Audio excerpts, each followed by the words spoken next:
اور ابھی آپ کو اہم خبر دیں گے، army chief general Syed Asim Munir کی ملاقات ہوئی ہے سعودی بری فوج کے کمانڈر سے۔ ISPR کا یہ بتانا ہے اس ملاقات میں علاقائی سیکیورٹی صورتحال اور مشرق وسطیٰ میں جاری تنازع پر بھی بات چیت کی گئی ہے۔ باقی کن امور پر بات ہوئی ہے ڈیٹیل میں ہم جانتے ہیں۔ بول نیوز کے نمائندہ خصوصی سلمان اوان ہمارے ساتھ ہیں۔ جی Salman.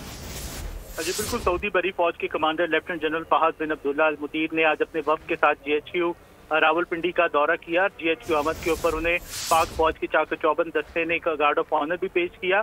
Army chief general Syed Asim Munir سے بھی ان کی ملاقات ہوئی۔ اس ملاقات میں ایک طرف تو باہمی دلچسپی کے امور پر تبادلہ خیال کیا گیا اور خاص طور پر دفاع، سیکیورٹی اور دونوں ممالک کے درمیان جو فوجی تربیت کے امور ہیں اس کے اوپر خاص طور پر زور دیا گیا، تبادلہ خیال کیا گیا۔ اس کے علاوہ علاقائی صورتحال اور مشرق وسطیٰ میں جو اس وقت صورتحال ہے وہ بھی اس ملاقات میں زیر بحث آئی۔ جو سعودی بری فوج کے کمانڈر انہوں نے دہشت گردی کے خلاف جنگ میں پاک فوج کی قربانیوں کو، پاک فوج کے کردار کو سراہا اور کہا کہ جس طرح سے خطے میں امن قائم کرنے کے لیے قربانیاں دی گئی ہیں اس پر وہ خراج تحسین پیش کرتے ہیں۔ آرمی چیف کا اس موقع پر کہنا تھا کہ پاکستان سعودی عرب کے ساتھ اپنے برادرانہ یا اسٹریٹجک تعلقات کو بڑی اہمیت دیتا ہے، خاص اہمیت دیتا ہے، اور پاکستان کی خواہش ہے کہ دونوں ممالک کے تعلقات جو ہیں مستقبل میں مزید فروغ پائیں۔ جی بہت شکریہ سلمان اوان، اپڈیٹ کر رہے تھے آپ۔ سبسکرائب کریں اور بیل دبائیں تاکہ کوئی خبر رہ نہ جائے۔